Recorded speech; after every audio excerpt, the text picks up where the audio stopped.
Assalamu alaikum, my dear students. I always pray and hope that you are all well and safe by the grace of Almighty Allah. I am Laila Farhana, Assistant Professor, Department of English, Bhawal Badri Alam Government College. Today, I am going to discuss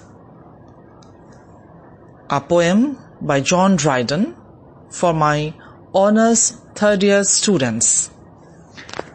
Course code 231109 and course title Restoration and 18th Century Poetry and Drama. The poetry is Absalom and Achitophel, a poem. It is written by John Dryden. Dear students, John Dryden was born in the little village of Aldwinkle of Northamptonshire in 1631. His father was the village rector.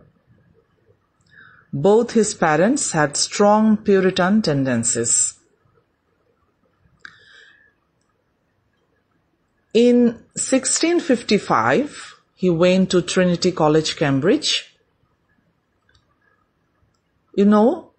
He was keenly interested in reading and became one of the best educated men of his age. However, on leaving Cambridge in 1657, he went to London as secretary to Sir Gilbert Pickering, a kinsman of his mother, and Chamberlain to Oliver Cromwell, the Lord Protector. Being allied to the Puritan party, he wrote some verses on the death of Cromwell in 1659. These verses, which he called heroic stanzas, made him well known, and he seemed to have emerged as the new poet of Puritanism. Then comes Restoration era or Restoration movement, the turning point of John Dryden's life. The Restoration brought about a complete change in him. He put himself promptly on the winning side and wrote Astre Redux, a poem of welcome to Charles II.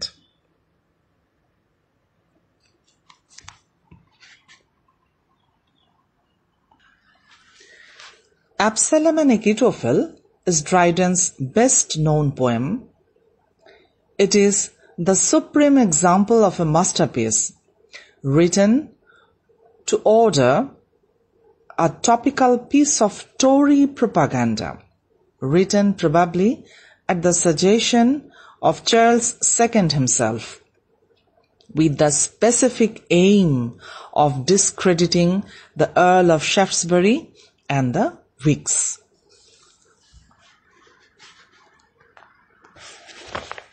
This poem adds a new dimension to English classical satire. In fact, this poem has raised English satire to the level of superb satirical literature of Rome. It has exhibited for the first time the power and plasticity of the heroic couplet in poetry, which Dryden has used in his satirical masterpiece. While passing on Absalom and Achitophel, we will come to some terms such as classical satire, heroic couplets, allegory, etc. So, let's have a look on the term briefly, because I know that you all know this heroic couplet, the iambic pentameter in pairs of rhyming lines. It was a dominant verse form in English poetry from 1660 to 1800. If the second line is end or stopped with a strong mark of punctuation, and the syntax and thought of the two lines are complete in themselves, it is a closed couplet. Heroic couplet can be called closed couplet. Here is a closed couplet from Absalom and Achitophel. What cannot praise effect in mighty minds, when flattery soothes and when ambition blinds? Now take a look on satire. Satire, a composition in prose or verse, conveying censorious criticism of human frailty. Its chief purpose is ethically or aesthetically corrective. It is generally motivated by a desire to reform.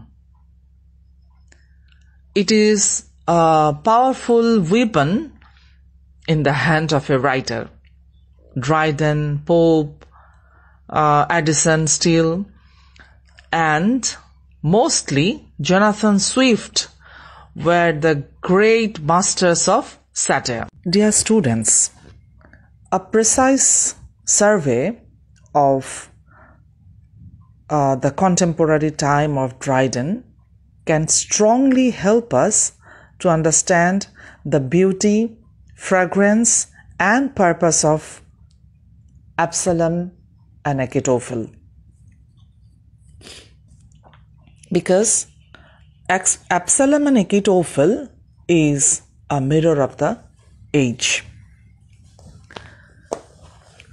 So, let's take a look on the contemporary history of Dryden.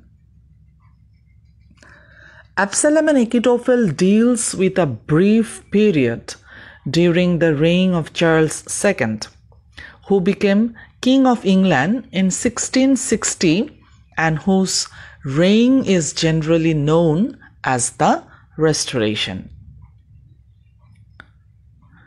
Dryden deals with the crisis that was caused by the issue of succession to the throne during the period of 1679 to 1681. Charles II had no child by his wife Catherine of Braganza, whom he had married in 1662. Though he had a number of illegitimate children by his mistresses and concubines, in the absence of any legitimate child, the crown was to pass to his brother, the Duke of York. But the Duke of York was a Roman Catholic, and the majority of English population did not want a Roman Catholic king. Two political parties, Whig and Tory, had made their appearance on the scene. The Tories, who supported the king in his intention to decide the question of succession in favor of his brother, the Duke of York, who is a Roman Catholic king, who is a Roman Catholic, and the Whigs, the country party, who opposing the claims of the Duke of York, set up the Duke of Monmouth, an illegitimate son of the king. He is a Protestant and a claimant to the throne. The Earl of Shaftesbury was one of the principal leaders of the Whig party. The problem became more complicated when Titus Oates claimed that he had discovered a plot formed by the Roman Catholics to assassinate the king. This was the alleged popish plot, though it was proved false subsequently.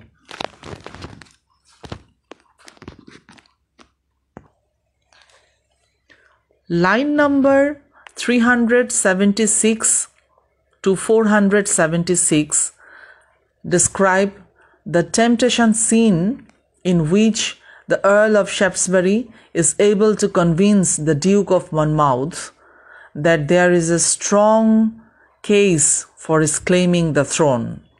Shaftesbury cleverly employs flattery to raise Monmouth in his own estimation and then goes on to stimulate and stir Monmouth's ambition to become king.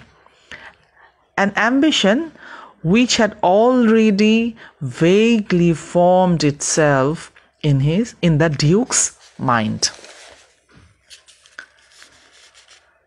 Line number 230 to 249 contain pure flattery, while the rest of Shaftesbury's speech contains a reasoned thesis in support of Monmouth's claim to the throne.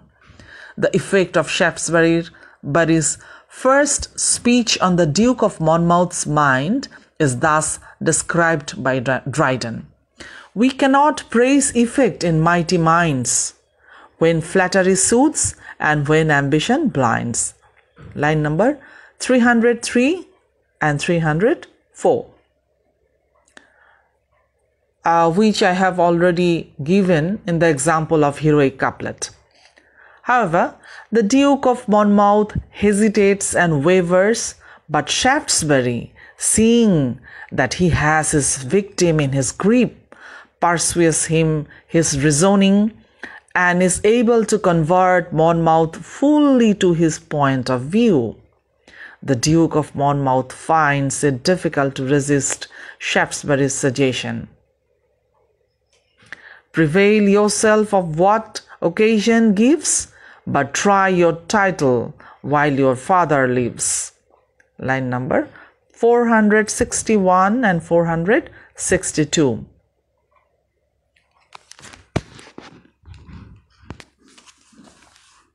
Dear students, as I have earlier said, that besides satire, John Dryden applied allegory or allegorical treatment in Absalom and Achitophel. When Dryden wrote this poem, the parallel between certain incidents related in the Old Testament and the contemporary situation had already been recognized. Charles II was often compared to King David, and Achitophel was a familiar term for an evil counselor. Dryden was not trying to be original. He was using a story and names which already were well known. In addition, the Old Testament framework lends an air of sacred truth to the modern story and gives the impression that man's revolt against his king is a recurrent phenomena in history. Indeed, Dryden's treatment of the biblical narrative subtly suggests that this revolt itself offers a parallel to Adam's revolt against God. As a consequence of his surrender to the temptations of the devil, and we must remember that to the 17th century reader, the Bible was the most familiar and authoritative book to which a poet could allude. So, by suggesting the parallels of God, King David and King Charles II, Adam, Absalom and the Duke of Monmouth, and devil Achitophel and the Earl of Shaftesbury, and by equating the contemporary revolt against the King Charles II with the scriptural accounts of revolt by Absalom and Adam, Dryden had morally owned his case even before he started writing the poem. Okay, dear student, now take a look in the text. The opening lines of many of Dryden's poems have a striking or arresting quality. In Absalom and Achitophel, the display of humor, seriousness, and tact in the opening lines is masterly. It was essential to Dryden's argument to show that Absalom's illegitimacy was the basic weakness in the weak case, but at the same time he had to persuade the readers to respect and sympathize with Absalom's father, the king. The very first stanza of 10 lines. In pious times, ere priestcraft did begin, before polygamy was made a sin, when man on many multiplied his kind, ere one to one was cursedly confined, when nature prompted and no law denied promiscuous use of concubine and bride, then Israel's monarch, after heaven's own heart, his vigorous warmth did variously impart to wives and slaves, and wide at his command scattered his Maker's image through the land.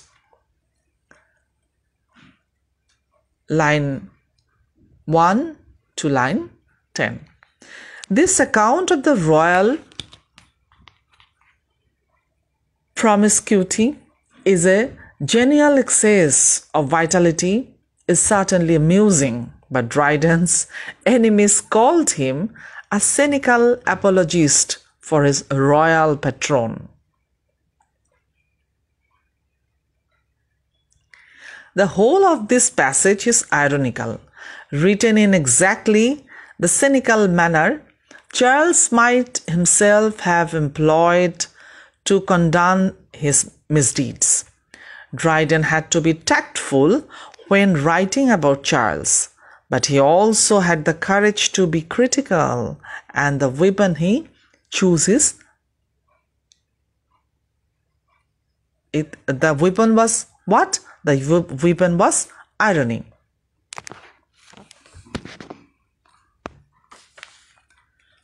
Absalom and Achitophel does not have much action in it.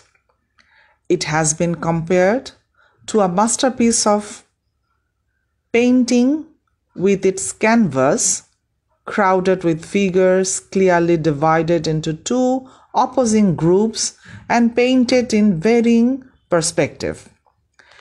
In both its design and its material, however, its structure is complex. The poem opens with a narrative and the character sketches of the main characters from line 1 to line 229.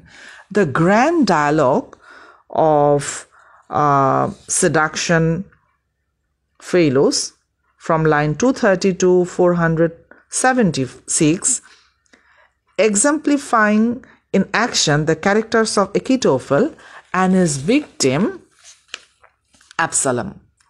The scene then opens wider to expose the root of malcontents and troublemakers behind Achitophel, lines 477 to 681, and it closes on Absalom's rebellion. Lines started from 682 to 752. The main political issue is then taken up. The author admits the danger of the absolutism against which the Whigs claimed to be fighting. But even if the common view of the kingship is justified as based not on divine right, but on a covenant between the ruler and the people, that covenant is continuous and cannot be contracted out of by altering the succession.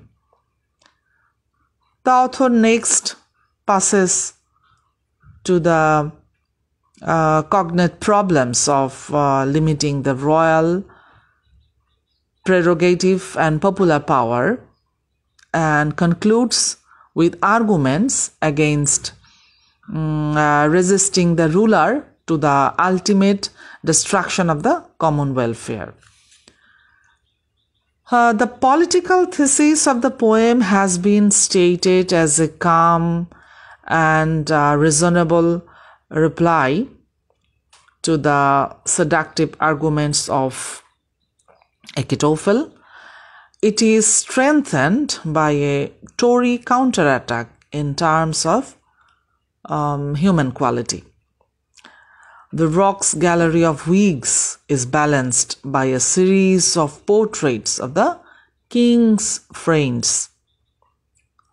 The poem ends with a dramatic monologue by David himself.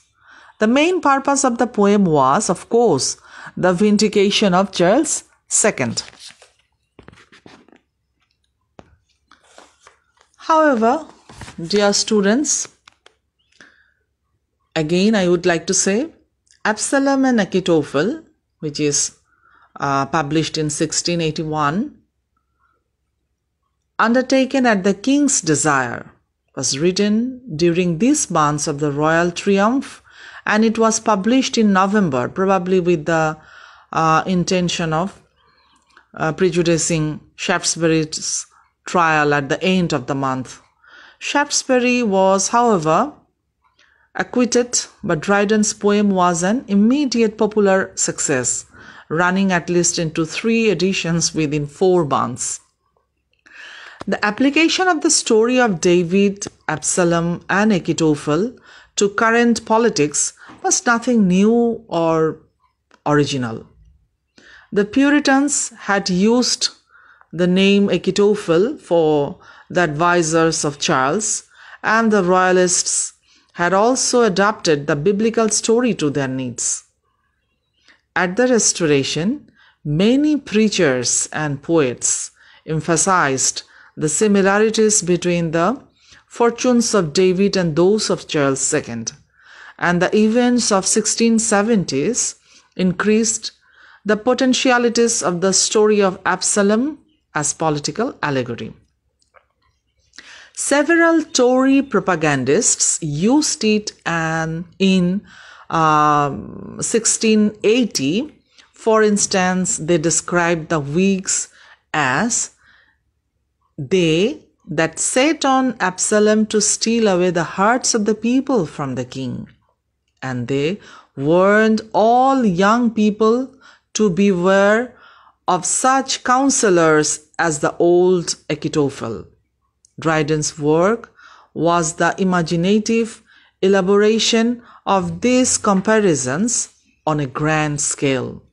With great ingenuity and wit, he drew Hebrew and English history together into a pattern and enriched this allegory with a wealth of secondary allusion to the Bible.